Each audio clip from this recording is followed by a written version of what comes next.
Sir link बहुत late से आती है। हाँ, और थोड़ा सा कनेक्ट करने में टाइम लग जाता है। ठीक है, देख रहे थे हम लोग सेंटर ऑफ मास Li3। मतलब सेंटर ऑफ मास में हम लोग सेंटर ऑफ मास कैलकुलेट करना सीख रहे थे। ठीक है, तो इसमें हम लोग क्वेश्चंस कर रहे थे, तो वही अभी जो नेक्स्ट टाइप के क्वेश्चंस है, हम लोगों ने देखा कि अगर एक ऑब्जेक्ट रहेगा तो उसका सेंटर ऑफ मास कहाँ आएगा, कैसे आएगा। फिर अगर हम लोग देख रहे थे कि अगर दो दो ऑब्जेक्ट आसपास में रखा हो तो हम दोनों का सेंटर ऑफ मास अलग अलग कैलकुलेट करके 2 पॉइंट मास से जूम करके कैलकुलेट कर सकते हैं। ठीक है, अगर हम कुछ पोर्शंस को कट कर दें तब भी ऐसा पॉसिबिलिटी है कि हमको ऐसे कुछ शेप मिले जिसमें से कुछ पोर्शन कट किया हो, वैसे भी केसेस मिल सकते हैं। तो उस टाइप के क्वेश्चंस को कैसे करेंगे वही चीज देख रहे हैं, तो क्वेश्चन ही देख रहे हैं। लेट से कि एक हमारे पास ऐसा डिस्क है। ठीक है, ये डिस्क है, इसका ये सेंटर है, ये एक्स एक्सिस हो गया, ये वाई एक्सिस हो गया, डिस्क है। अब अगर हम मान लेते हैं कि इसमें से जो है यहाँ पे एक और सर्कुलर पार्ट हम कट करके निकाल ले रहे हैं। ठीक है, यानी कि अगर हम ये पार्ट को कट करके निकाल लिए तो हमको ये जो डिस्क है ऐसा मिलेगा। ठीक है, इतना ही पोर्शन में सिर्फ मटेरियल रहेगा, उतने ही पोर्शन में सिर्फ मास रहेगा।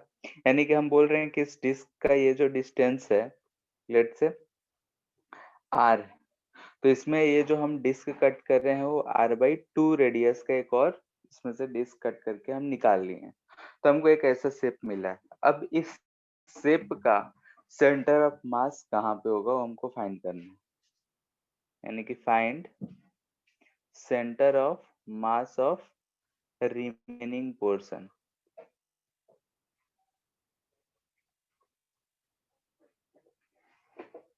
ठीक है, रिमेनिंग पोर्शन का सेंटर ऑफ मास फाइंड करना है। कहाँ पे लाई करेगा फाइंड करो, कैसे फाइंड करेंगे, कट पोर्शन है तो रिमेनिंग पोर्शन है जिसका मास हम m बोल रहे हैं, जो रिमेनिंग पोर्शन है उसका मास कैपिटल M है।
हो गया, Yes, so r/10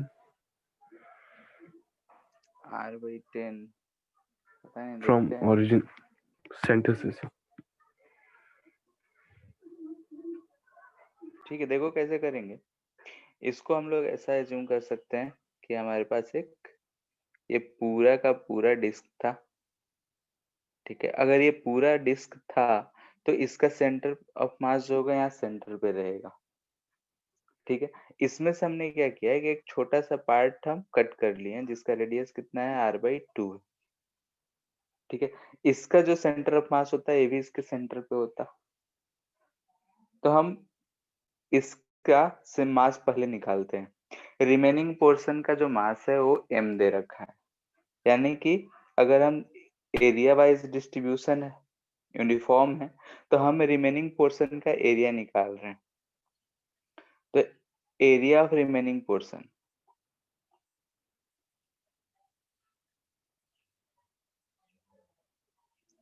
क्या होगा? तो हम पाई आर स्क्वायर में से इस छोटे वाले का एरिया हम सब्ट्रैक्ट कर दें तो ये एरिया आ जाएगा। क्लियर है? यानी कि ये कितना जा रहा है? 3 पाई आर स्क्वायर बाई 4। अब हमको यहाँ से ध्यान से देखो कि 3 पाई आर स्क्वायर बाई 4 का मास दे रखा है m, तो पाई आर स्क्वायर के लिए मास हो जाएगा 4m/3 और इसका एरिया ध्यान से देखे तो ये हमको इतना दिख रहा है, यानी कि पाई आर स्क्वायर बाई 4। तो पाई आर स्क्वायर बाई 4 के लिए ये जो मास हो जाएगा वो हो जाएगा m/3। दिख भी रहा है, यानी कि ये जो हो गया लार्ज डिस्क का मास हो गया, ये जो हो गया स्मॉलर डिस्क का। इतना मासेस हमको दिख रहे हैं। अब इसको कोऑर्डिनेट सिस्टम पे लाने का कोशिश करते हैं। तो देखो यहाँ ध्यान से, अगर ये पूरा मास होता तो इसका सेंटर ऑफ मास यहाँ होता और इसका पोर्शन यहाँ पे होता। यानी कि हम अगर ऐसा एक्स एक्सिस खींच रहे हैं, ये वाई एक्सिस है, तो इस वाले के लिए लार्जर डिस्क का जो सेंटर ऑफ मास होता वो यहाँ पे आता है। यानी कि हमको दिखता है कि यहाँ पे 4m/3 मास है। इसका यहाँ से r/2 दूरी पे होता जहाँ सेंटर है, और वहां पे m/3 है। लेकिन हम लोग यहाँ पे मासेस को ऐड नहीं कर रहे हैं, इसमें से उसको सब्ट्रैक्ट किए हैं। तो r जो हम लिखेंगे, यानी कि x हम लिखेंगे, वो क्या लिखेंगे? m1x1 minus m2x2 divided by m1 minus m2। तो पहला वाले के लिए तो 0 पे है, यानी कि कोऑर्डिनेट 0 है, minus m/3 into r/2 divided by नीचे m बचेगा, तो ये हमको दिख रहा है माइनस m/6। यानी कि एक सेंटर ऑफ मास जो होगा वो माइनस r/6 पे होगा। अब यहाँ माइनस साइन क्या रिप्रेजेंट कर रहा है? ध्यान से देखो कि ऑफ कोर्स इसका मास जो होगा इधर की तरफ ही शिफ्टेड ज्यादा होगा, तो इसका सेंटर ऑफ मास इधर की तरफ माइनस r/6 पे है।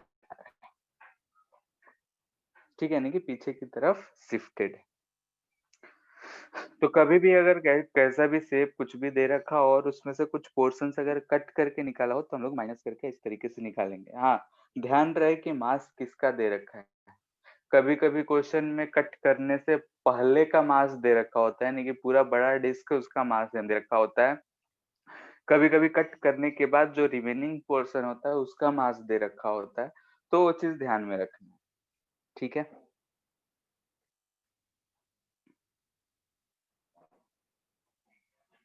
क्लियर है? कहीं कोई दिक्कत तो बोलो। यहाँ पे अगर कट है तो यहाँ ध्यान दो कि हम यहाँ पे क्या रखे हैं, माइनस।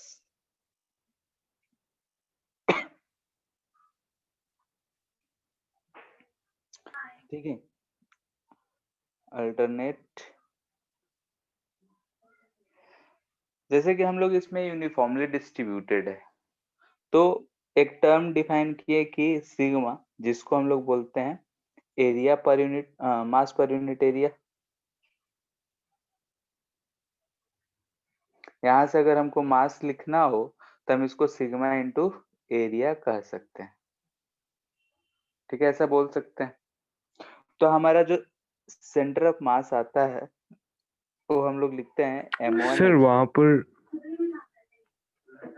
सर हाँ सर r/10 आना चाहिए सर। यहाँ पे कैसे? ये सर दोनों का मास तो सम करेंगे तो सर 4m/3 प्लस m/3 नीचे तो सर 5m आ जाएगा। माइनस होगा ना, ओ हटा रहे हैं ना। Yes sir. तो दिख रहा है कि टोटल मास सेम ही आना है कि कितना ही बॉडी है। यस सर, आगे। ठीक है, अब यहाँ पे देख रहे हैं कि x जो है m1x1 plus m2x2 by m1 plus m2। अब अगर हम इसको मास को सिग्मा इंटू एरिया के टर्म में लिखे तो क्या लिखेंगे, sigma A1 x1 plus sigma A2 x2 upon sigma A1 plus sigma A2। ठीक है, अगर एक बॉडी है, यूनिफॉर्म है, सेम बॉडी है, तो सबके लिए सिग्मा सेम होगा। ठीक है, यानी कि अगर ये यूनिफॉर्मली डिस्ट्रीब्यूटेड है, कोई भी बॉडी है अगर यूनिफॉर्मली डिस्ट्रीब्यूटेड है, तो हमको उसको इससे लिख सकते हैं। ये जो है इसको हम लोग एरिया मास डेंसिटी बोलते हैं, पहले भी बताए थे, मास पर यूनिट एरिया है। यहाँ से देखो कट ध्यान से, तो सिग्मा कैंसिल आउट हो जा रहा है, तो हम directly A1x1 plus A2x2 by A1 plus A2 लिख सकते हैं। ठीक है, अगर कट किया हुआ रहेगा, इफ फॉर रिमूव्ड पार्ट,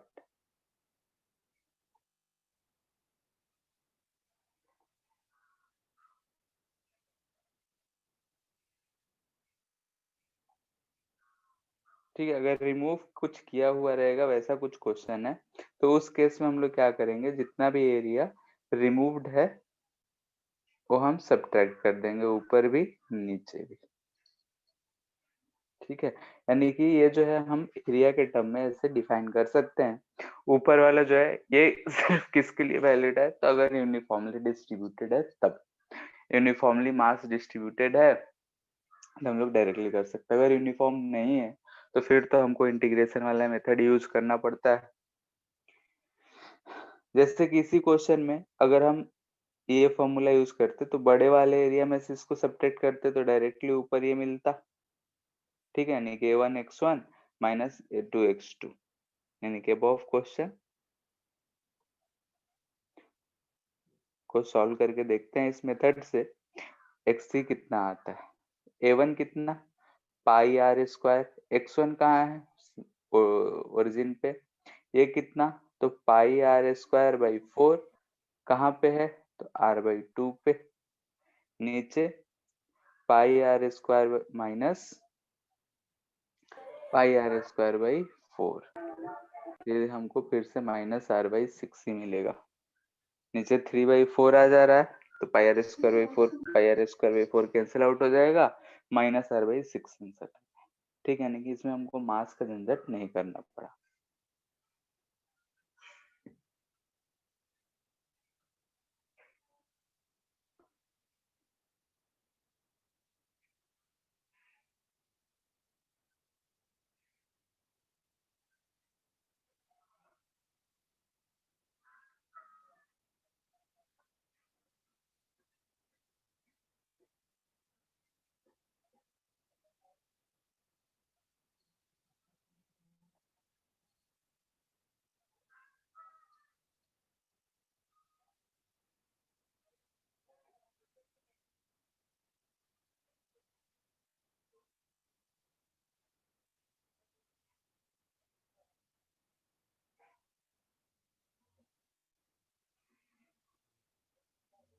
ठीक है, इसमें से हम disc of radius A remove कर दिए एज शोन है।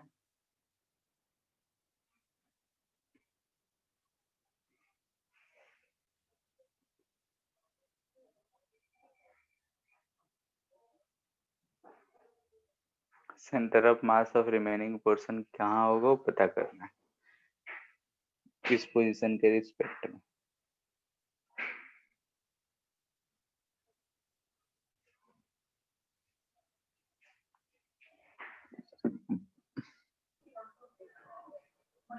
सो ये स्क्वायर है, हाँ स्क्वायर।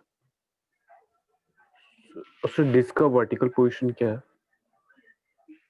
ये तो इसका सेंटर दे रखा है ना कि एक्स एक्सिस पे है। Yes sir.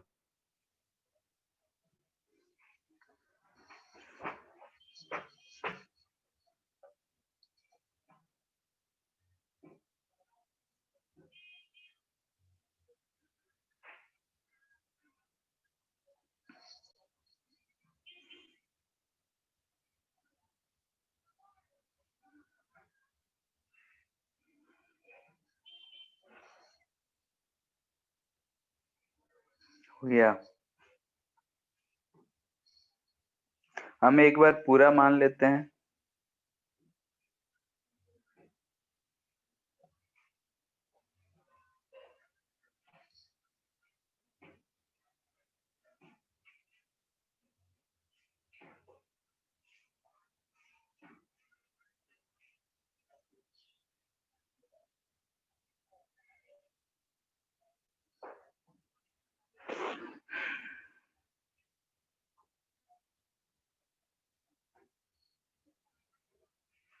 So hmm so minus 2 pi by 64 minus pi. ठीक ठीक है, ये वाला मेथड यूज कर लिए, तुमको मास का उतना झंझट करना नहीं पड़ा कि किसका कितना मास है, यूनिफॉर्मली डिस्ट्रीब्यूटेड है, तो हम सिग्मा यूज कर लिए थे, तो सिग्मा से हम लोग एरिया डायरेक्टली यूज कर सकते हैं। ऐसे से क्वेश्चन रहते हैं, आराम से हो जाएगा। एचसी वर्मा में दे रखा होगा शुरू में, तो उसको सॉल्व करना शुरू करो, सेंटर ऑफ मास वाला चैप्टर। नेक्स्ट देखते हैं हम लोग मोशन ऑफ सेंटर ऑफ मास। ठीक है, अभी सिर्फ सेंटर ऑफ मास निकालना सीखे, अब उसकी मोशन के बारे में हम लोग बात करेंगे।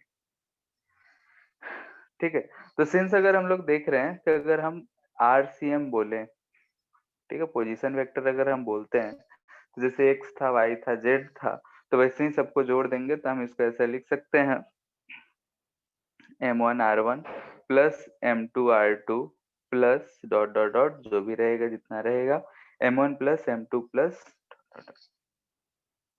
ठीक है। यानी कि अगर वेक्टर टर्म में लिखना होगा तो सब पार्टिकल का पोजीशन वेक्टर के साथ ऐसे हम लोग लिख सकते हैं। ठीक है, एक्सीएम एक्सीएम जेडसीएम निकाल के फिर अगर हम लोग उसको ऐसा लिख सकते हैं। अब ना अगर हम इसको डिफ्रेंशिएट कर दें, डिफ्रेंशिएट विथ रिस्पेक्ट टू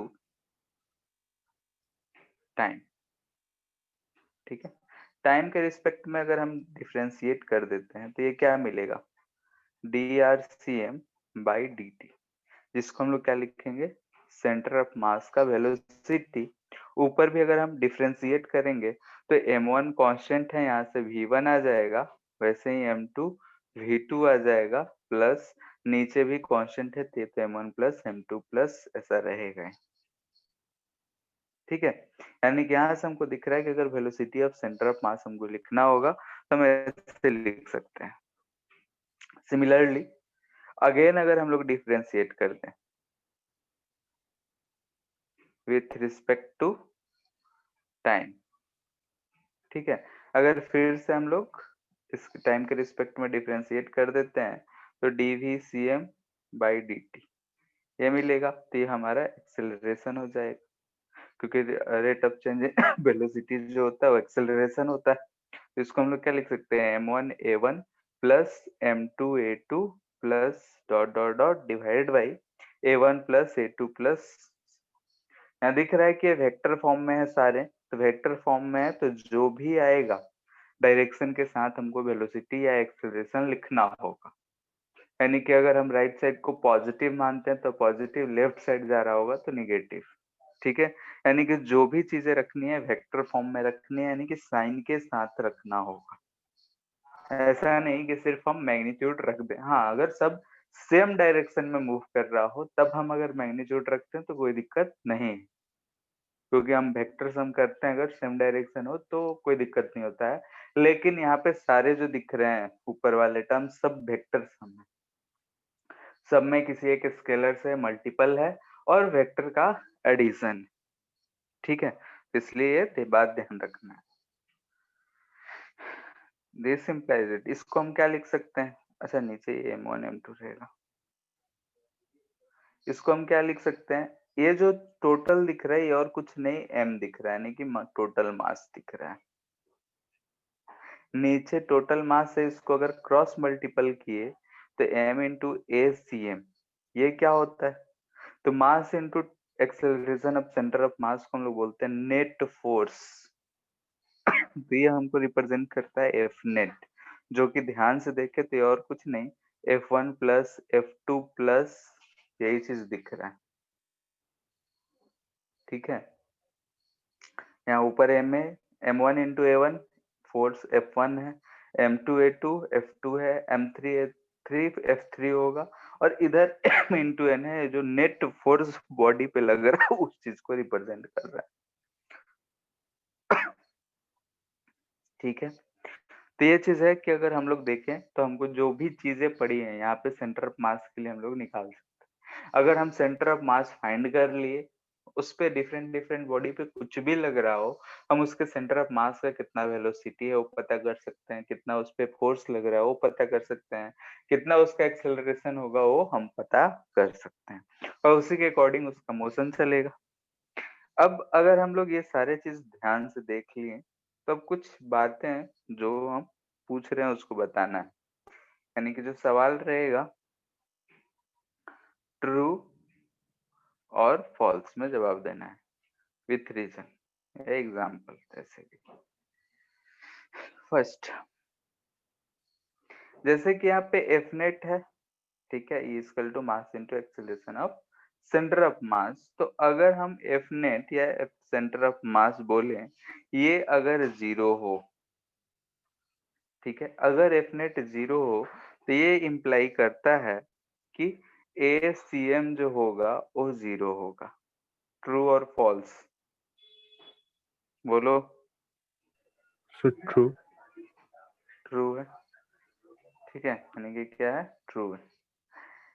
ये जो है ये इम्प्लाई करता है कि जो इंडिविजुअल एक्सेलरेशन है, यानी कि हम ऊपर वाले में हम यहाँ से रख सकते हैं, ये F1 क्या है, M1A1 प्लस M2A2, ये सब चीज भी है। तो यहाँ से ये इम्प्लाई करता है कि A1 A2 A3 जो भी है ये सब जीरो है, यानी acceleration of individual False. Body. ठीक है, इंडिविजुअल बॉडी का एक्सेलरेशन भी जीरो होगा अगर एफ नेट जीरो है। तो ये ट्रू है या फॉल्स है? So false. ठीक है, ये गलत स्टेटमेंट है, फॉल्स। जैसे कि अगर हम मान लें कि एक स्प्रिंग से कनेक्टेड ये दो बॉक्स है, ठीक है, इसका सेंटर ऑफ मास यहाँ सेंटर में कहीं आएगा, इसको हम M1 बोलते हैं, इसको M2 बोलते हैं। इसको अगर हम एक्सपेंड करके छोड़ेंगे, ठीक है, ऐसा इसको भी इधर एक्सपेंड कर दिए और छोड़ दिए, तो इसका सेंटर ऑफ मास यहीं रहेगा। इन दोनों पे फोर्स लग रहा है, क्योंकि बाहर से अगर हम देखते हैं तो नेट फोर्स इस पे जीरो होता है। सिर्फ क्या दिख रहा है कि इस पे इधर फोर्स, इस पे इधर फोर्स, यानी ये दोनों मूव कर रहे होंगे, दोनों कुछ ही एक्सेलरेशन से मूव कर रहे होंगे, दोनों पे फोर्स के एक्स लग रहा होगा। तो इसका एक्सेलरेशन A1 अगर लिखेंगे तो के एक्स बाई M2, इसका एक्सेलरेशन इधर लिखना होगा तो लिखेंगे के एक्स बाई M1। ठीक है, नहीं दोनों मूव कर रहे होंगे, लेकिन ने, नेट एक्सेलरेशन की बात कर रहे हैं, इस पॉइंट की एक्सेलरेशन की बात करें तो जीरो होगा। ठीक है,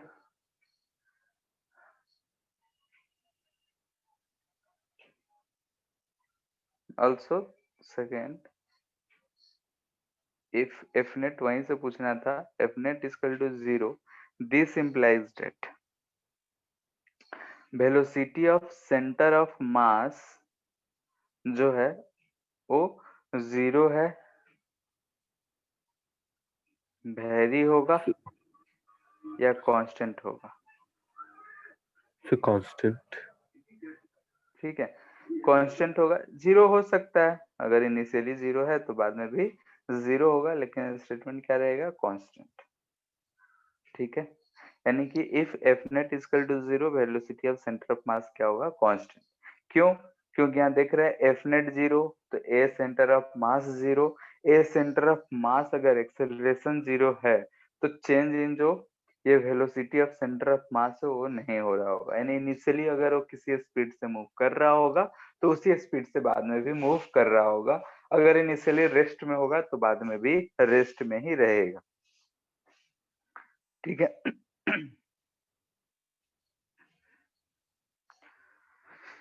इसी से क्या हम ऐसा कह सकते हैं कि kinetic energy of centre of mass equal to constant. Yes. Kinetic So, energy क्या होता है, mass into, so half mv square. ठीक है।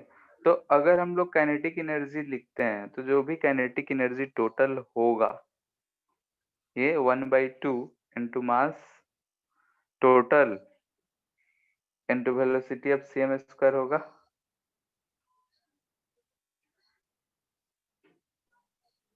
Yes sir. ठीक है, ये स्टेटमेंट गलत है। ठीक है, लिख के काट रहे हैं इसलिए क्योंकि अगर कभी भी टोटल काइनेटिक एनर्जी पूछेगा तो इसमें ऐसा नहीं लिखना है कि total mass into velocity of centre of मास का स्क्वायर बाई 2। क्यों? क्योंकि जो काइनेटिक एनर्जी टोटल होता है ये स्केलर क्वांटिटी है, ऊपर वाले जैसा वेक्टर क्वांटिटी नहीं है। और ये जो होता है सम ऑफ इंडिविजुअल काइनेटिक एनर्जीज होता है। और ये जो काइनेटिक एनर्जी है इंटरनल फोर्सेस से भी वेरी हो सकते हैं। ठीक है, ये होता है।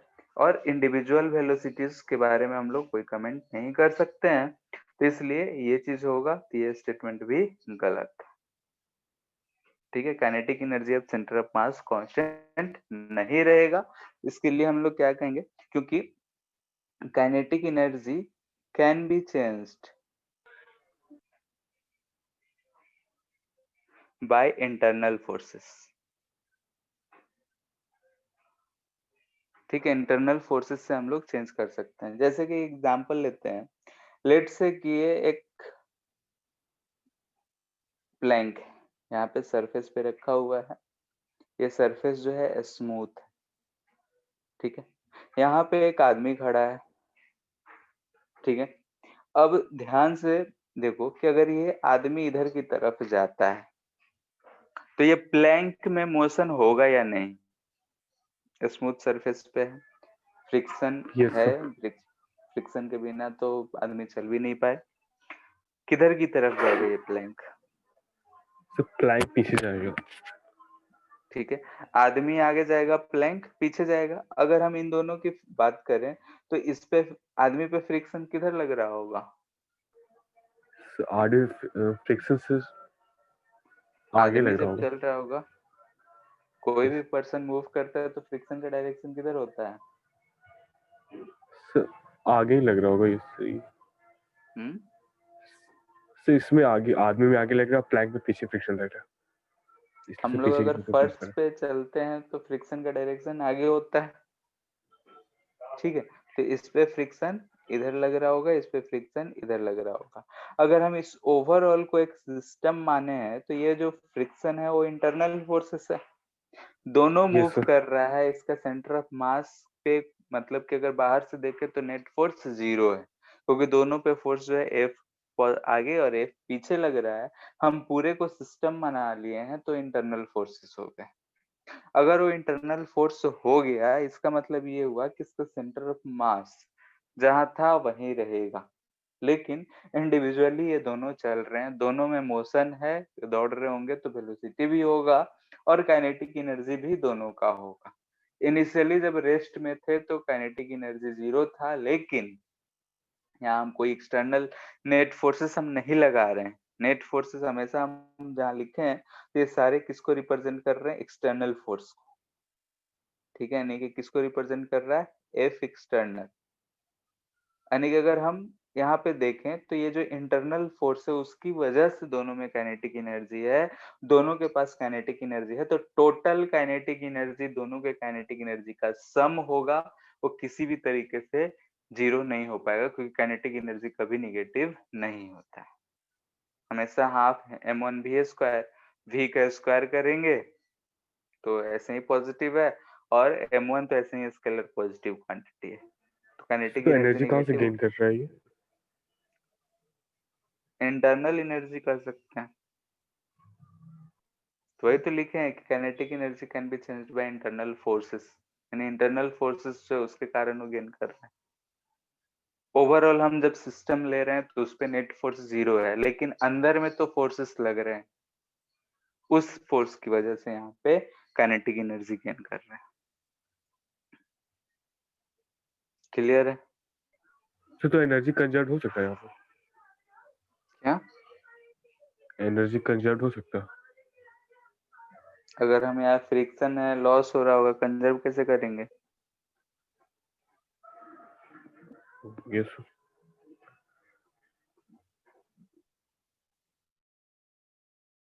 ऊपर बाहर का सिस्टम ले कर सकते हैं, लेकिन अंदर चले जाए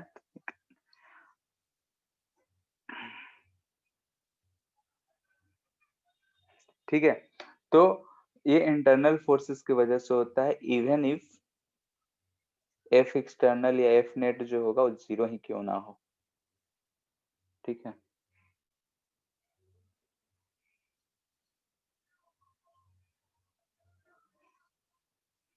अगेन हम लोग देखें कि अगर D V C M by D T जो है वो ए सी एम है। ठीक है, और यहाँ से हम लोग देख रहे हैं कि if F net is equal to 0, this implies that कि एस सी एम जो होगा 0 होगा। दिस इम्प्लाइज दैट कि वी सी एम जो होगा वो कांस्टेंट रहेगा। ठीक है, ये 0 भी हो सकता है लेकिन कांस्टेंट रहेगा।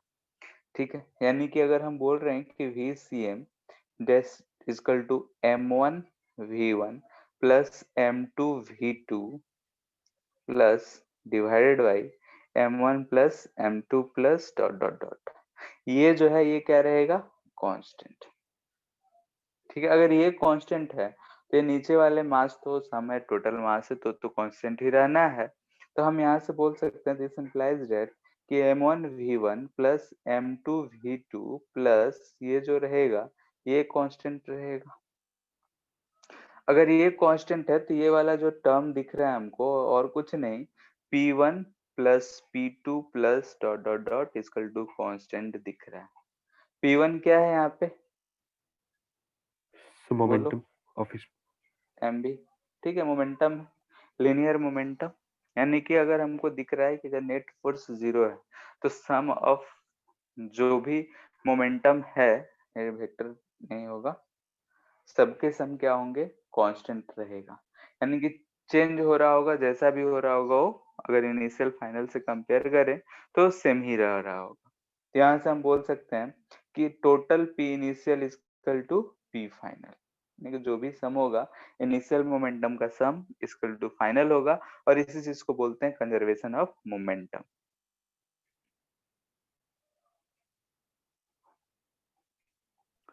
से थोड़ा ऊपर कीजिए ना।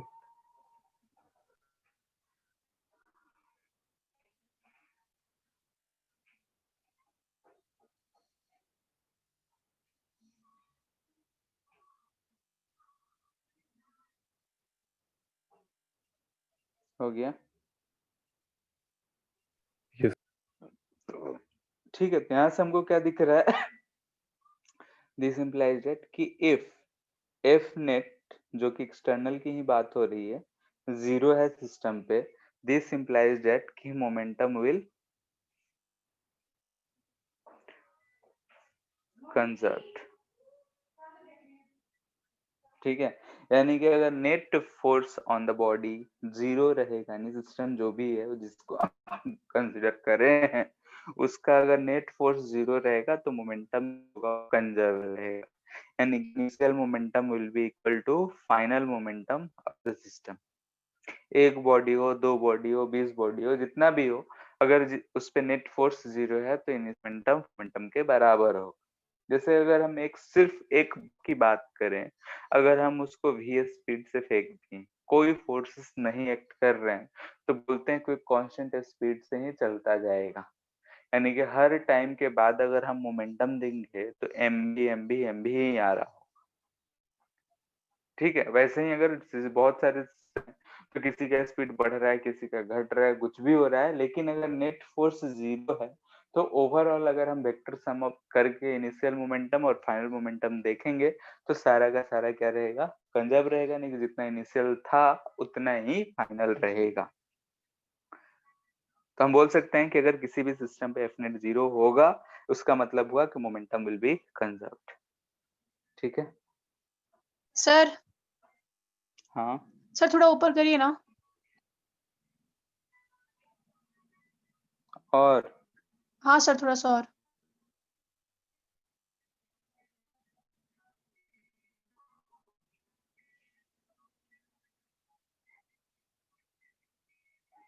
सर हो गया।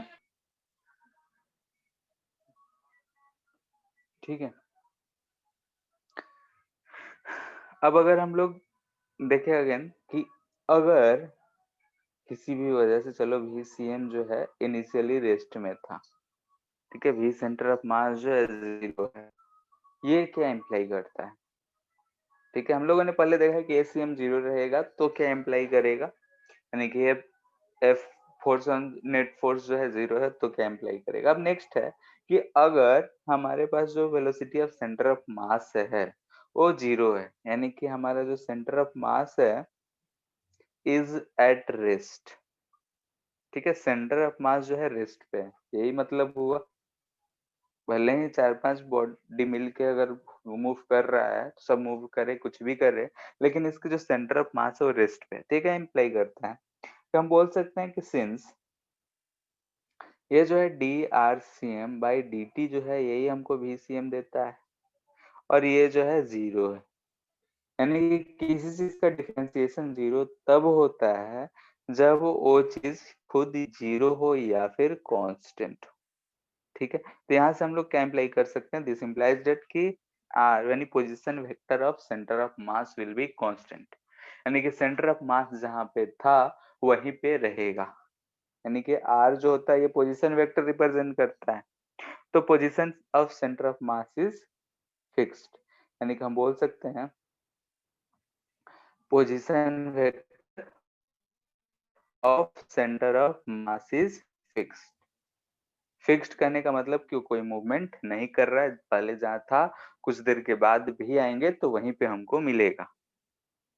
क्लियर, यानी कि velocity of centre of mass is equal to 0 ये रिप्रेजेंट करता है कि position of centre of mass fixed, constant, uniform.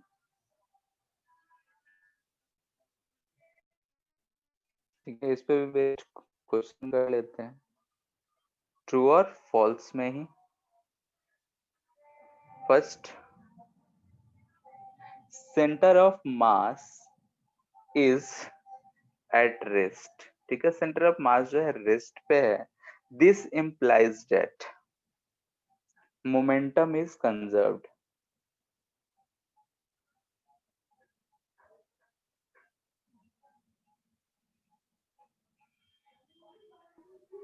True sir. क्यों?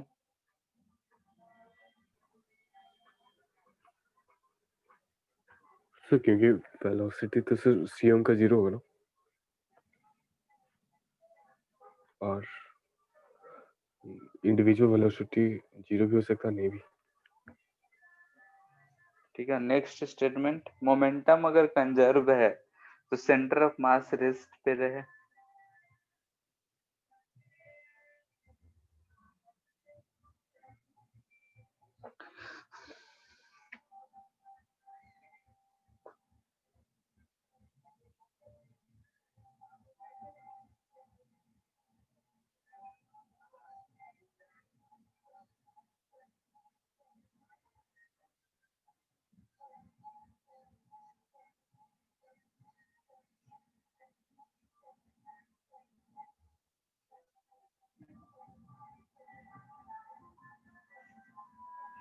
Sir false.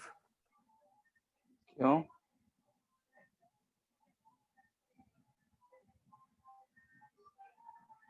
देखो, जैसे ये जो रिप्रेजेंट करता है, हमको क्या रिप्रेजेंट करता है, VCM जो है 0 है। ठीक है, VCM 0 है, यानी कि हमको दिख रहा है कि एक्सेलरेशन भी 0 है, VCM जो है 0 है, तो एक्सेलरेशन तो 0 है ही, यानी कि नेट फोर्स 0 है। दिस इंप्लाइज दैट कि F नेट जो है वो 0 है। ठीक है, यानी कि कंजर्व हो रहा है, सही है। लेकिन इसमें जब momentum is conserved, momentum is conserved ये तो रिप्रेजेंट कर रहा है कि ACM जो है वो 0 है। ठीक है, ACM 0 है, इसका मतलब दो चीजें हो सकती है, यानी कि velocity of centre of mass जो है कांस्टेंट हो, या फिर velocity of centre of mass जो है 0 हो। ठीक है, 0 होगा तब तो ये स्टेटमेंट सही है, लेकिन हमेशा के लिए पूछा जा रहा है, जनरल स्टेटमेंट है, तो इसमें हमको दिख रहा है कि जब वेलोसिटी कांस्टेंट है तो ये सेंटर ऑफ मास जो होगा रेस्ट पे नहीं होगा, इसलिए हम लोग इसको बोलेंगे कि फॉल्स। क्योंकि अगर वेलोसिटी किसी कांस्टेंट सेंटर ऑफ मास किसी कांस्टेंट स्पीड से मूव कर रहा है, किसी कांस्टेंट वेलोसिटी से मूव कर रहा है, यानी कि उसका सेंटर ऑफ मास जो है रेस्ट पे नहीं है। हाँ, भले ही मोमेंटम कंजर्व ही क्यों नहीं है। बात क्लियर है? Yes sir. कि अगर सेंटर ऑफ मास रेस्ट पे है, इसका मतलब ये हुआ कि मोमेंटम कंजर्व है। लेकिन मोमेंटम कंजर्व है तो ये जरूरी नहीं है कि सेंटर ऑफ मास रेस्ट पे हो।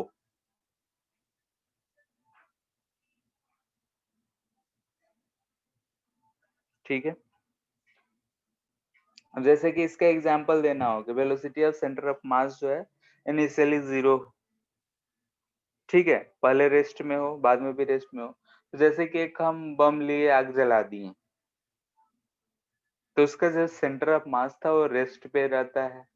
वो जो फटता है तो 2-3 पार्ट में टूटा, चारों पार्ट इधर उधर बिखरता है, लेकिन उसका सेंटर ऑफ मास जहां पहले था वहीं पे रहेगा। फटा तो इंटरनल एनर्जी के कारण हर पार्ट में काइनेटिक एनर्जी आया और उसकी वजह से सबका डिस्टेंस इधर उधर हुआ, लेकिन उसकी सेंटर ऑफ मास चूंकि बाहरी फोर्स कुछ नहीं है तो सेंटर ऑफ मास जहां था वहीं पे रहेगा। क्लियर है? और भी कांस्टेंट वाले से कह सकते हैं कि वही बॉम्ब है, कांस्टेंट स्पीड से चल रहा है, फटा 2-3 पार्ट में होगा, सेंटर ऑफ मास पे कोई फोर्स नहीं है, तो उतना ही स्पीड से चल रहा होगा, बाकी सब जो पार्ट होंगे उसका स्पीड चेंज हो गया होगा। Yes sir.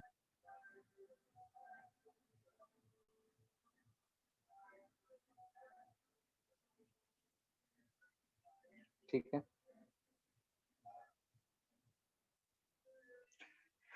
फिर से वही चीज कि अगर एफ नेट 0 है, और हम क्या लिख सकते हैं वही सब चीजें एक एक करके देख रहे हैं। एफ नेट 0 है एंड इस केस में and also V centre of mass जो है वो भी 0 है। ठीक है, ध्यान से देखो, एफ नेट 0 है यानी कि क्या इंप्लाई कर रहा है कि ए सेंटर ऑफ मास जो है वो 0 है, यानी कि सेंटर ऑफ मास का एक्सेलरेशन 0 है, और कह रहा है कि इसका जो सेंटर ऑफ मास उसका वेलोसिटी भी 0 है, यानी कि वो रेस्ट पे है। यानी कि ये क्या रिप्रेजेंट कर रहा है कि सेंटर ऑफ मास जो है वो रेस्ट पे है। तो इससे हमको क्या निष्कर्ष निकल रहा है, यानी कि इससे हम क्या समझते हैं? तो भी सेंटर ऑफ मास 0 है, एक्सेलरेशन भी 0 है, यानी कि चेंज इन ये हमको क्या रिप्रेजेंट कर रहा है कि डेल्टा आर सी ये 0, ठीक है, यानी कि चेंज इन जो सेंटर ऑफ मास का पोजीशन वेक्टर होगा वो 0 होगा। तो यहाँ से हम क्या लिख सकते हैं, आर सी एम हम लोग लिखते हैं m1r1 plus m2r2, okay, this implies that जो हम लोग पहले देखे थे delta R C M equal to, और इधर हम टोटल मास कर देते हैं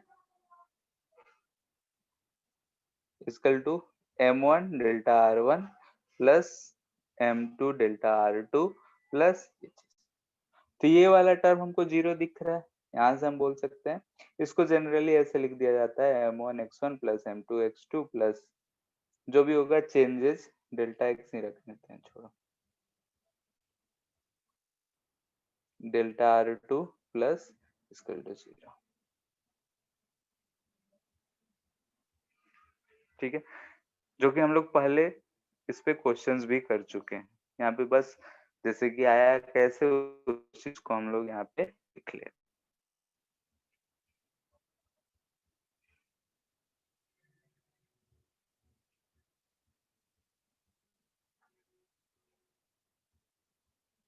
ग्रेविटेशन का थोड़ा बहुत तो कंसेप्ट पता होगा, 9th क्लास में था ग्रेविटेशन, कि अगर हम लोग एक ब्लॉक यहाँ पे रख दें, दूसरे ब्लॉक को यहाँ रख दें, इसका मास हम बोल दे रहे हैं m, इसका भी मास बोल दे रहे हैं m। ठीक है, तो ये जो दोनों बॉल्स हैं ये क्या आपस में अट्रैक्शन करेंगे या नहीं, बोलो? सर क्वेश्चन फिर से बोलिए ना, वो डिस्कनेक्ट हो गया था।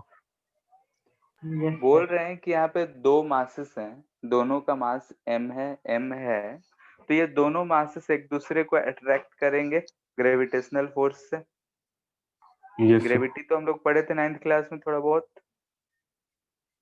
Yes sir. ठीक है, 11th में भी है, लेकिन हम यहाँ पे बोल रहे हैं ग्रेविटेशनल फोर्स, जिसको G m1m2/r² बोला करते थे। Yes sir. ठीक है, तो दोनों पे क्या फोर्सेस सेम लग रहे हैं? Yes sir. ठीक है, यानी कि ये भी इधर किसी मास भी सेम है, तो ये भी एक्सेलरेशन है, ये भी इधर एक्सेलरेशन ऐसे जा रहा होगा। जिधर फोर्स लाइन जो ज्वाइनिंग होता है उधर ही लगता है, एक दूसरे की तरफ जा रहा होगा। इसका भी अगर कुछ डिस्टेंस होगा तो यहाँ पे सेंटर ऑफ मास होगा। कुछ देर के बाद ये जो मास है, दोनों इधर कुछ चल के आए होंगे, तब भी क्या सेंटर ऑफ मास वही रहेगा, क्योंकि बाहर से तो और कोई फोर्सेस दिख नहीं रहे। नेट फोर्स क्या दिख रहा है? Same, equal and opposite, net force 0। ठीक है, तो ऐसे सिचुएशन में हमको क्या दिख रहा है कि सेंटर ऑफ मास जो है वो रेस्ट पे था, रेस्ट पे है, लेकिन दोनों बॉडीज मूव कर रहे हैं, दोनों में काइनेटिक एनर्जी हो रहा है, दोनों में एक्सेलरेशन है, दोनों जो है सेम एक्सेलरेशन से सेम तरीके से मूव कर रहा है, तो दोनों में सेम मोमेंटम होगा लेकिन अपोजिट डायरेक्शन में। तो अगर इनिशियल मोमेंटम 0 था तो बाद में भी 0 ही रहेगा। यानी कि जितने भी स्टेटमेंट हम लोग ऊपर देखे, क्या सारा इसमें सही दिख रहा है? यानी एक ही एग्जांपल से क्या सब कुछ दिख रहा है? बोलो। यानी कि इसमें एफ नेट 0 है, एफ नेट 0 है, तो वेलोसिटी ऑफ सेंटर ऑफ मास 0 है, लेकिन इंडिविजुअल वेलोसिटी 0 नहीं है। इंडिविजुअल वेलोसिटी 0 नहीं है, यानी कि उन दो में मोमेंटम का चेंज हो रहा है इंडिविजुअली, लेकिन ओवरऑल टोटल मोमेंटम देखें तो पहले भी 0 था, बाद में भी 0 ही है। Kinetic energy of centre of mass जो होता है वो टोटल काइनेटिक एनर्जी होता है। तो टोटल काइनेटिक एनर्जी दोनों मासेस में जो है वेलोसिटी गेन कर रही हैं, तो दोनों की काइनेटिक एनर्जी को अगर हम ऐड करते हैं तो कुछ काइनेटिक एनर्जी होगा, काइनेटिक एनर्जी 0 नहीं होगा, भले ही सेंटर ऑफ मास रेस्ट पे ही क्यों ना हो।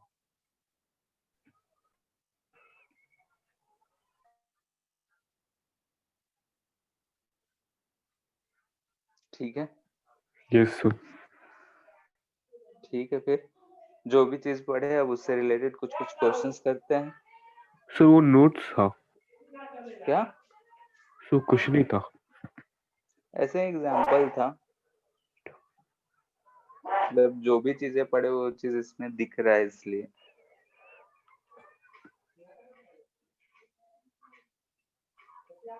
तो ग्रेविटेशन फोर्स इंटरनल फोर्स है।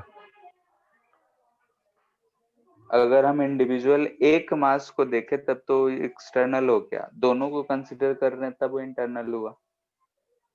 Yes sir. ठीक है, सिर्फ एक ब्लॉक की बात करते, एक मास की बात करते तो उसके लिए तो एक्सटर्नल ही है, लेकिन ओवरऑल दोनों को कंसिडर कर रहे हैं तब वो इंटरनल हो रहे हैं।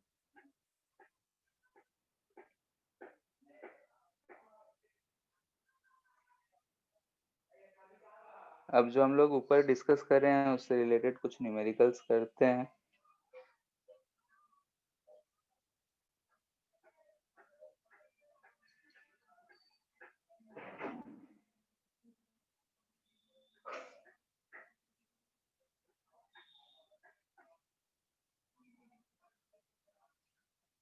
ठीक है, एक प्लैंक है, प्लैंक के ऊपर एक आदमी खड़ा है 50 केजी का, 10 केजी का प्लैंक है।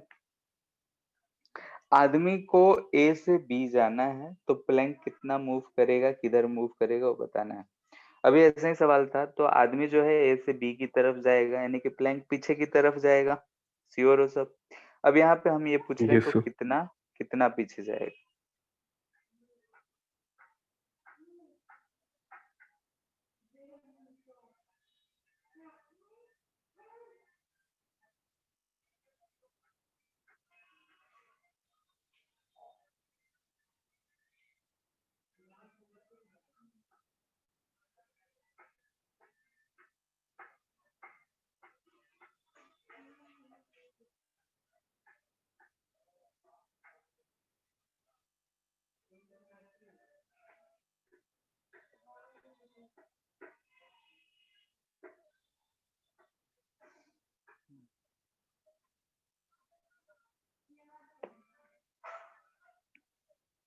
यहाँ पे नेट फोर्स क्या है, 0 है।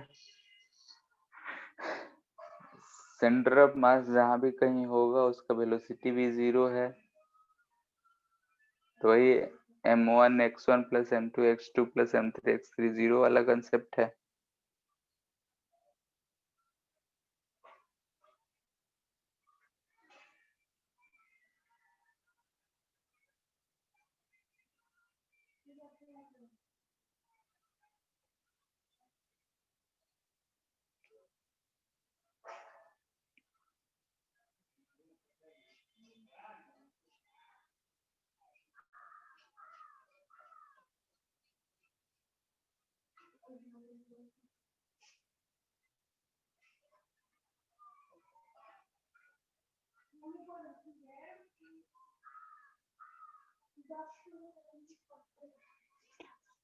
देखो ऐसा कुछ सिचुएशन होगा कि अगर मैन जो है ए से बी की तरफ मूव कर रहा है, ठीक है, तो प्लैंक कुछ इधर आ जाएगा, यानी कि जो एंड है लेट से कि इधर एक्स की तरफ मूव कर गया, ठीक है। यानी कि आदमी जो है जब ए से बी जाता है, यानी कि अब कहाँ पहुंच गया है, बी पोजीशन। तो बी पोजीशन पे पहुंचा है तो प्लैंक भी पीछे गया होगा, ठीक है। और अगर इसका सेंटर ऑफ मास बोले कि ये था, ये जो है इसका सेंटर ऑफ मास था, पहले वहां था तो बाद में भी इसका सेंटर ऑफ मास यहीं का यहीं रहेगा, ठीक है। सेंटर ऑफ मास पे कोई चेंज नहीं आएगा। तो कितना मूव करेगा, ये अगर हम ध्यान से देखें तो 10 मीटर का था, ये 10 माइनस एक्स मूव किया होगा, ठीक है। यानी कि यहाँ पे हमने क्या देखा कि ये सिचुएशन हो गया कि एफ नेट भी 0 है और वेलोसिटी ऑफ सेंटर ऑफ मास भी 0 है, यानी कि आर m1x1 प्लस m2x2 ये सारा क्या होगा, 0 होगा। यही वाला केस है जो सबसे लास्ट में हम करें। हाँ तो 25/6 मीटर बैक। ठीक है, देखते हैं कितना आता है। ये चीज है, यहाँ पे m1x1 बुक में यही दिया रहता है, m1x1 plus m2x2 equal to 0 लगाना होता है, ठीक है। हम क्या करेंगे, जो भी राइट साइड चला उसको एक तरफ, जो भी लेफ्ट साइड जाएगा वो एक तरफ। यहाँ भले ही दो ही ऑब्जेक्ट है तो कोई ज्यादा दिक्कत नहीं है, लेकिन कभी कभी होता है 3 4 5 दे देगा, तो जो भी राइट साइड चलेगा उसको एक साइड यानी इक्वल के एक साइड, और जो भी लेफ्ट साइड लेफ्ट की तरफ जाएगा उसको इक्वल टू के अदर साइड। जैसे यहाँ पे हम मैन को इधर लिख रहे हैं, तो मैन कितना चल रहा है, 50 केजी का है। कितना चला है, 10 माइनस एक्स, राइट साइड चला है तो इसको इक्वल टू के इधर रखें, इक्वल टू ये 10 इंटू एक्स चला है लेफ्ट साइड। इसमें हम रखते तो माइनस लगाते, ठीक है, क्योंकि पॉजिटिव राइट साइड को प्लस लेते तो लेफ्ट साइड को माइनस लेते, तो बात तो वही आता। यहाँ से अगर हम करें तो एक्स का वैल्यू फाइंड करना है, तो ये आ रहा है 50/6।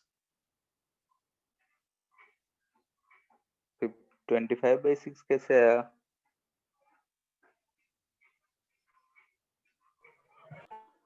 ठीक है, यानी कि प्लैंक कितना मूव करा होगा, 50/6।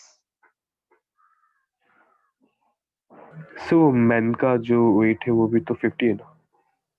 हाँ 50 है, तो 50 तो लिए हैं। मैन कितना मूव करा, 10 minus x, 50 into 10 minus x, उसका चेंज बोट का 10 इंटू माइनस एक्स था, इधर ले गए तो प्लस हो गया। यस। सेम क्वेश्चन दे सकता है बोट, ठीक है, बोलेगा कि एक बोट है, ठीक है, बोट पे यहाँ पे आदमी खड़ा है, ये पोजीशन ए है, इसको पोजीशन बी पर जाना है। ए से बी का दूरी जो है 20 मीटर है, ठीक है। ये मैन है 50 केजी का, ये बोट है 20 केजी का, तो डिस्प्लेसमेंट इन वोट क्या होगा, ठीक है। बोट जो है पानी पे है। सेम क्वेश्चन है, फटाफट आंसर बताओ।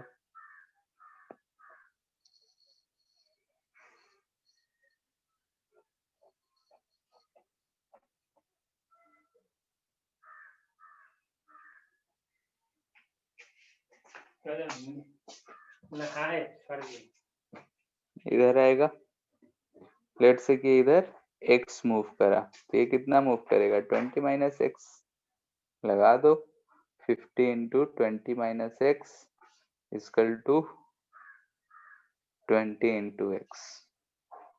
सॉल्व कर लेंगे, आंसर आ जाएगा। So 100/7. ठीक है, यानी कि डिस्टेंस जो मूव कर रहा है वो कितना है 100/7 मीटर।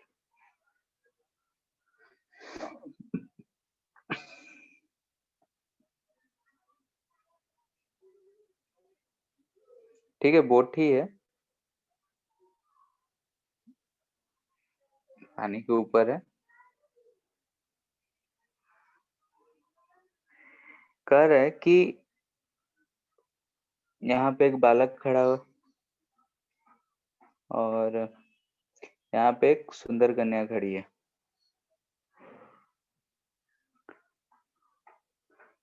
दोनों के बीच का दूरी जो है 20 मीटर है और ये बोट का वेट 20 kg है, बालक का वेट 60 kg है, ज्यादा हो गया ना।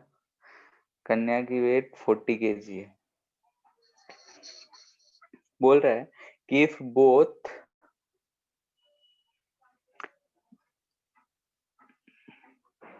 मैन मीट्स एट, ठीक है, centre of boat, then find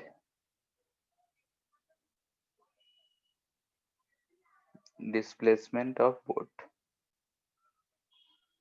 ठीक है,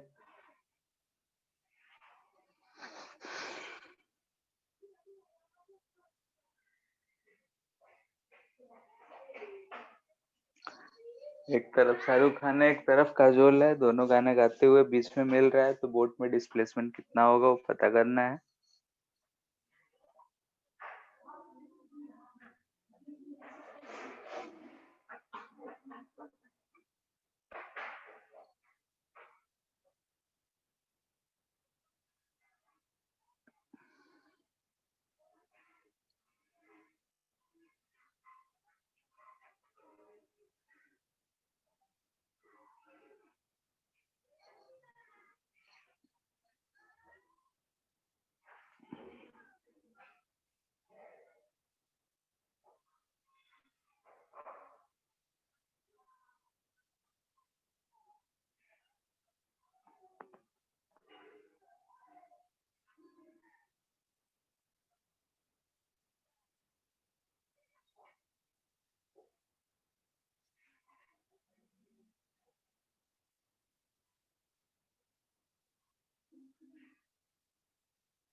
So हम्म, so 10/6 meter back.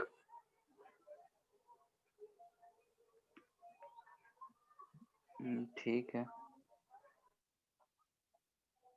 सही है सर। हम्म, ठीक है, हमको नहीं पता कि किधर शिफ्ट करेगा, हम लेफ्ट साइड ही शिफ्ट कर लिए, इसका जो सेंटर है वो मीटिंग पोजीशन हो गया। अब देखते हैं सब कितना कितना डिस्प्लेस कर रहा है। लेट से सबसे पहले तो हम बोट का डिस्प्लेसमेंट मान लें कि बोट जो है x डिस्प्लेस कर रहा है, तो ये जो आदमी है ये कितना चला है, तो ये इतना चला है, डिस्टेंस कितना हुआ, ये यहाँ से यहाँ तक का दूरी यानी कि आधा बोट का दूरी 10 था, तो ये 10 माइनस एक्स चला है। ये डिस्टेंस कितना चल के गया होगा, तो ये 10 प्लस एक्स गया होगा। ठीक है, तो ये चीज हमको सारा डिस्टेंस डिस्प्लेसमेंट सब मिल गया। अब हम इसीलिए बोले थे कि अगर ऐसा है तो जो हम लोग लिखेंगे, जो राइट साइड मूव कर रहा है उसको एक तरफ, तो राइट साइड कौन मूव कर रहा है, तो 50 kg, तो 50 इंटू 10 माइनस एक्स, ये इक्वल टू होगा लेफ्ट साइड वाले मूव करने से 20 into x plus 40 into 10 plus x.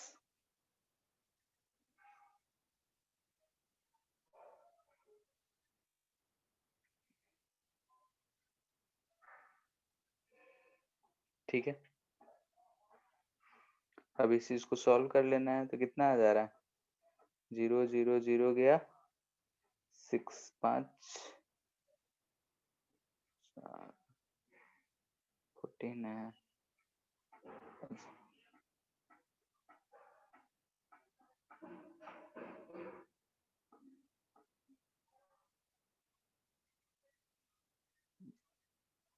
मार्च 60। ठीक है, ठीक है, तो इधर आ जा रहा है 12x इक्वल टू 60 और यहाँ से माइनस 40 20, तो x इक्वल टू 10/6 बोलो या 5/3। ठीक है, यहाँ x पॉजिटिव में आ रहा है, पॉजिटिव में आ रहा है यानी कि हम जो डायरेक्शन चूज करे हैं वो सही चूज किए हैं।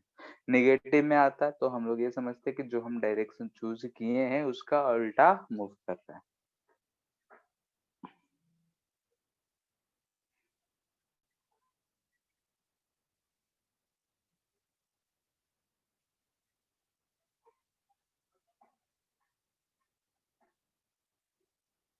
बाकी लोग कोई जवाब नहीं दे रहा है।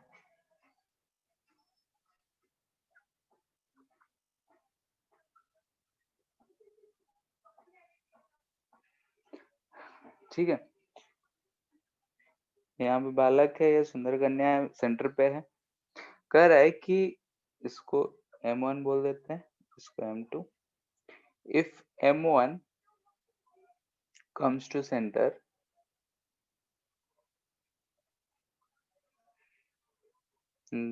then M2 moves to other end, यानी कि B पोजीशन, इस पोजीशन को B बोल रहे हैं।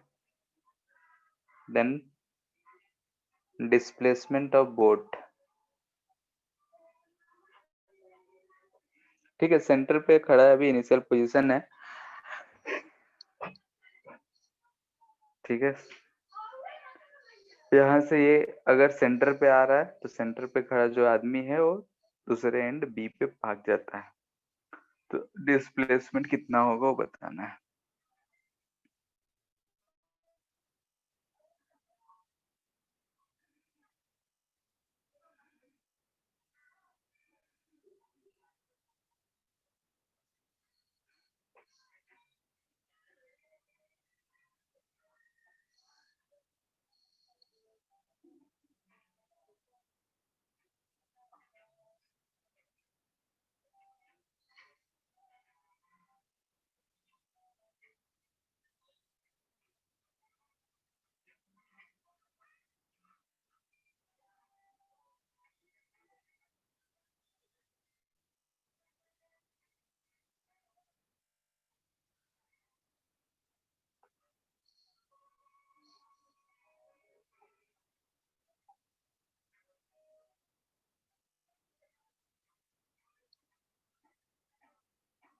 So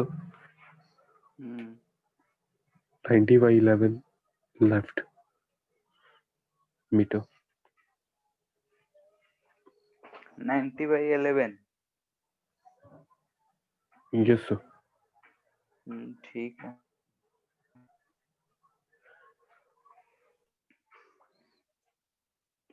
ठीक है, अगर ये देख रहे हैं तो ये भी कितना चला होगा, x, यानी कि दोनों जो आदमी है राइट साइड चल रहे हैं, तो हम लिख रहे हैं 50 into 10 minus X plus 40 into X equal to boat का वेट 20 के जी था, 20 इंटू एक्स।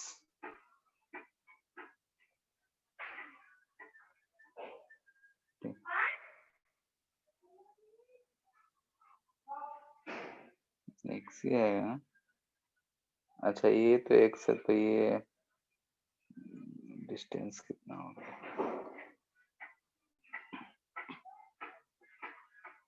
10 माइनस एक्स हो जाएगा।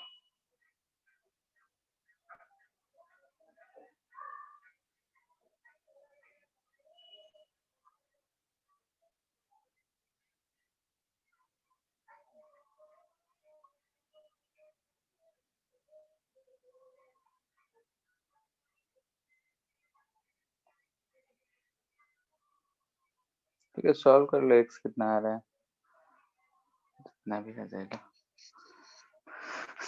990/11।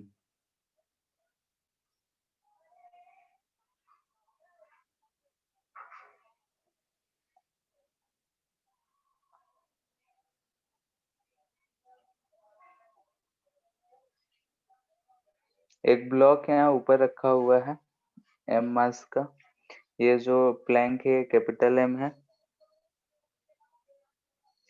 इसका ये लेंथ रख एल है, एंगल थीटा है, फ्रिक्शन म्यू 0 है, ठीक है, और फिक्स्ड नहीं है। If block slides on veg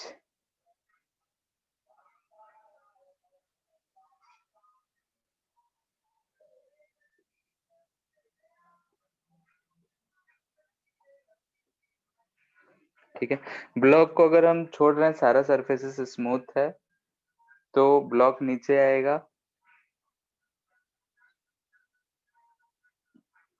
इधर जाएगा, तो कितना डिस्प्लेसमेंट होगा वो बताना है।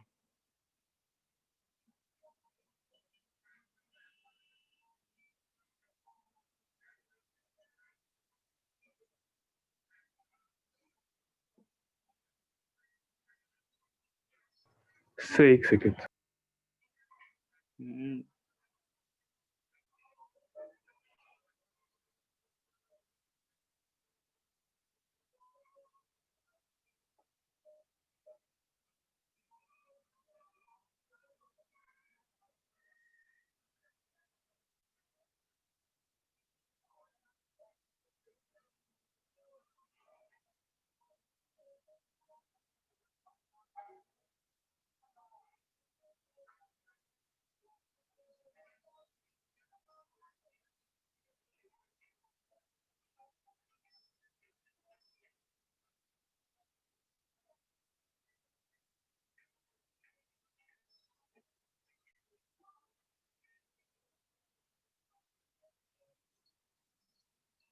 आ गया।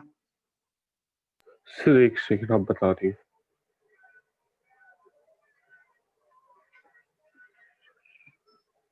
देखना जरूरी है, कॉपी पे सॉल्व करो। ठीक है, यहाँ पे एक चीज और है कि यहाँ पे ध्यान से देखो तो एफ नेट, अगर हम एक्स डायरेक्शन की बात करें तो जो है 0 है, यानी कि जो हम सेंटर ऑफ मास का शिफ्टिंग कर रहे हैं, यानी कि एक्स में शिफ्ट नहीं होगा, लेकिन यानी कि एक्स COM जो रहेगा वो रेस्ट पे रहेगा। लेकिन अगर हम एफ वाई की बात करें तो mg डाउनवर्ड लग रहा है, यानी कि जो ब्लॉक है उस पे mg डाउनवर्ड लग रहा है, तो जो सेंटर ऑफ मास है इन वाई डायरेक्शन को शिफ्ट करेगा। ठीक है, यानी कि यहाँ पे अगर हम देखें तो इस केस में सेंटर ऑफ मास इसका यहाँ कहीं होगा, यानी कि यहाँ कहीं था, बाद में कहाँ आ जा रहा है, इधर कहीं। ठीक है, ऐसा नहीं आएगा, एक्स में कोई शिफ्टिंग नहीं आएगा, यानी किसी के नीचे रहेगा, यहाँ पे कहीं आ जाएगा। यानी कि जो सेंटर ऑफ मास है पहले यहाँ पे था, लेट से कि पहले यहाँ पे था, तो बाद में वो यहाँ रहेगा, यानी कि वाई में सेंटर ऑफ मास का शिफ्टिंग हो रहा है, लेकिन एक्स डायरेक्शन में शिफ्टिंग नहीं हो रहा है। क्लियर है?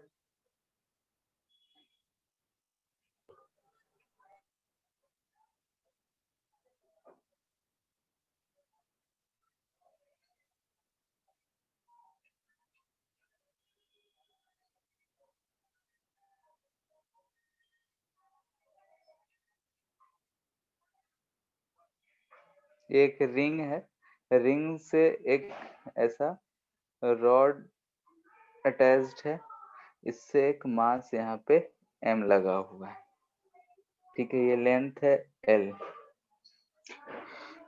ये सब स्मूथ है,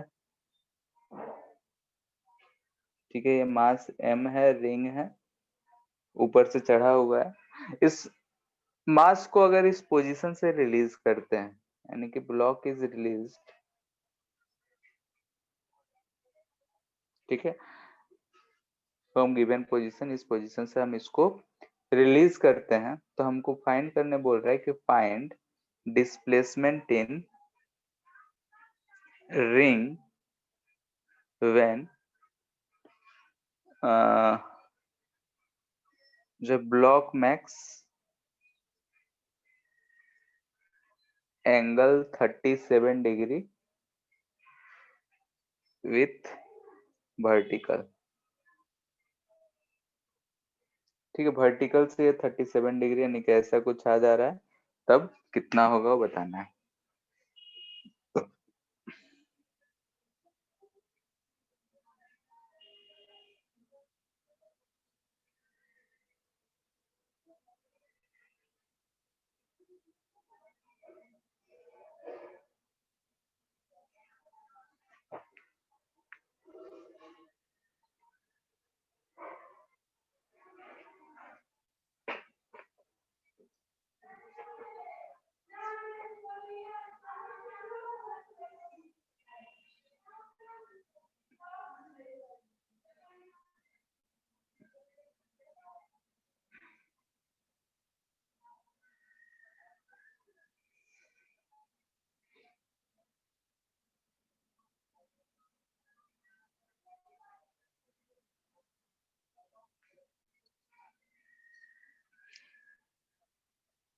यहाँ पे हम पूरे को सिस्टम मान रहे हैं, तो एफ एक्स तो सर एक 0 सेकंड है। Sir please.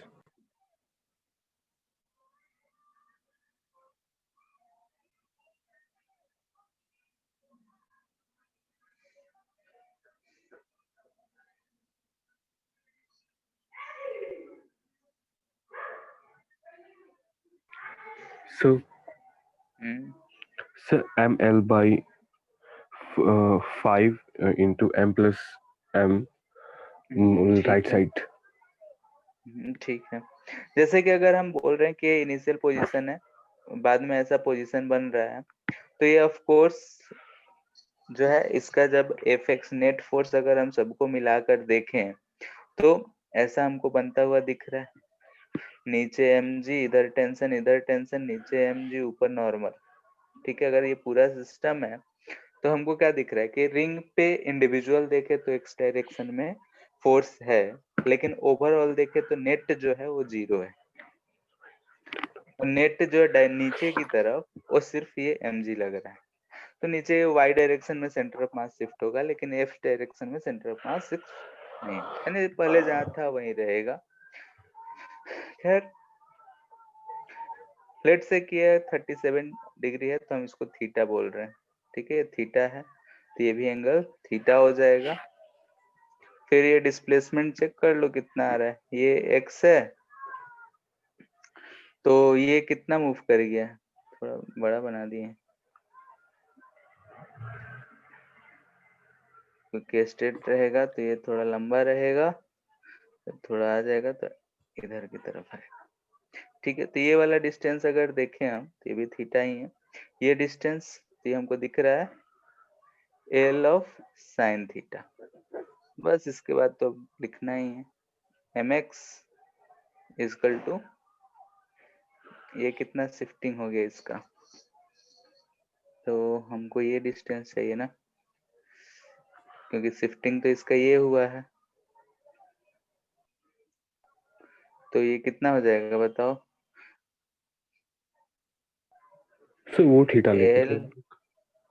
Minus X plus L sine theta, ये डिस्टेंस यानी कि पहले यहाँ था पोजीशन, अब यहाँ है तो ये शिफ्टिंग इतना आ गया है, तो m इसको सॉल्व कर लेना है, जो भी आंसर आ जाएगा। थीटा का वैल्यू रख लो, तो x इक्वल टू आ रहा है 2ml by 5m plus m। Sir ये सब ब्रैकेट ठीक है, बस इसमें चेक करना है कि किधर फोर्स 0 है, किधर क्या हो रहा है। ठीक है,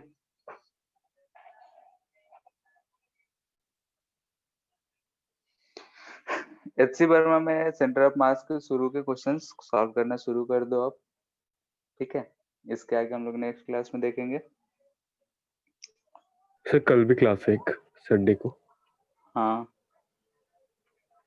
ठीक है।